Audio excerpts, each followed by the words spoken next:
The state of retail. Bankrupt women's clothing chain Charlotte Russe could start shutting down stores and operations early next month unless a buyer steps up to save the company. It would be the latest major retailer to shut its stores after Toys R Us and Bon-Ton. Joining us right now to talk more about retail is the former CEO of Toys R Us and HBC, former Target vice chairman and CEO of Storch Advisors. Jerry Storch is with us this morning. Jerry, it's great to see you. Good morning. Thanks so much for joining us. So the Walmart numbers out yesterday were very strong. And, of course, the retail sales number we got out last week was very weak. So we're going to get your take on what's going on because Walmart reported yesterday comp store sales, that includes online, up 4.2% in the last quarter of 2018, driven by gains in grocery and toy sales. What's going on in retail, Jerry? Retail sales have been very strong this holiday. Of course, there are winners and losers. The winners are the people who are doing it right, who are mastering the internet and who are providing value to the customer. So you see 4.2% out of Walmart. You saw almost 6% out of Target, over 7% out of Costco,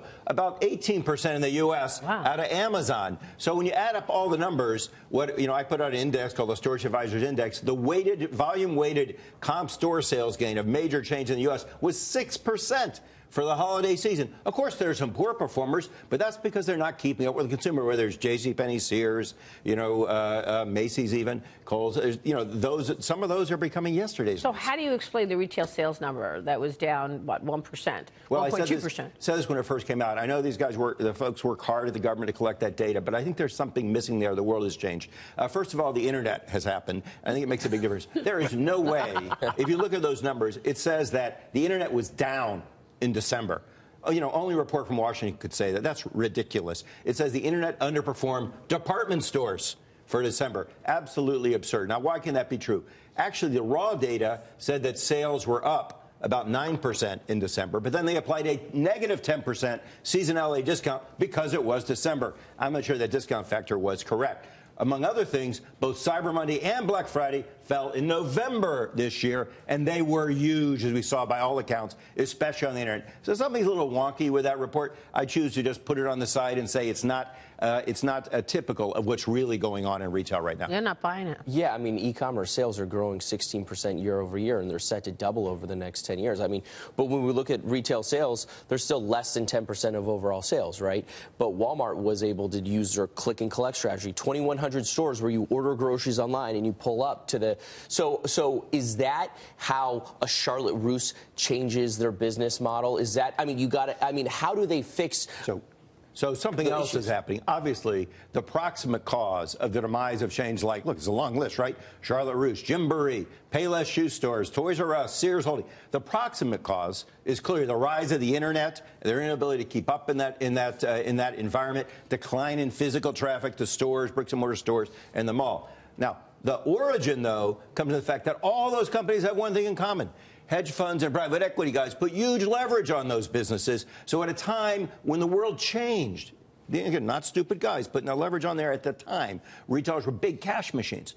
But the world changed. The internet happened. Now that you have to invest huge sums in the internet and in making your bricks and mortar more beautiful than ever. You can only do that with money. So all these firms were leveraged right before, bang, this retail apocalypse happened, and they had no money to make any difference. Didn't matter if you had the best management in the world. I mean, the management at Charlotte Russe is pretty damn good, but they couldn't do anything about it because they didn't have the money to spend. Walmart did have the money to spend. Wow. They've been spending it, and that you're starting to see in the results. So it's just a bifurcated market taken. Yeah. Do you think that these larger retailers, a Walmart, an Amazon, even a Target, other large retailers that try to compete with Amazon will go out and start snapping up a lot of these smaller chains?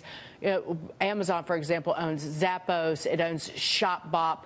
Walmart actually bought Bonobos, which was a fairly young men's clothing startup. And I don't even think people know that Walmart owns it. And there's a lot of opportunity there. Walmart's to buy a lot of things, Art.com. Right. But their biggest acquisition was Jet.com and Mark Lohr, who's a really good guy. It was actually Whole Foods. Yeah, to run was their largest acquisition. Yeah. No, you're talking about Walmart bought Jet. Oh, sorry, yeah. But yes, Amazon bought Whole Foods. So it's kind of an interesting story. It's a great point because what you have is Walmart buying a lot of e-commerce guys to get stronger in e-commerce. They had Amazon buying the bricks and mortar. Why did they do that? One reason: to keep up with Walmart in grocery. Ultimately, grocery is the ultimate perishable food.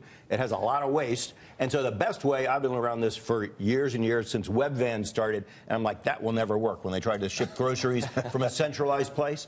The groceries are already around the corner from everyone's home. You got to ship them from those stores, right? Walmart has the stores to do it. They're proving it now. Grocery is one of their best performers in the latest quarter.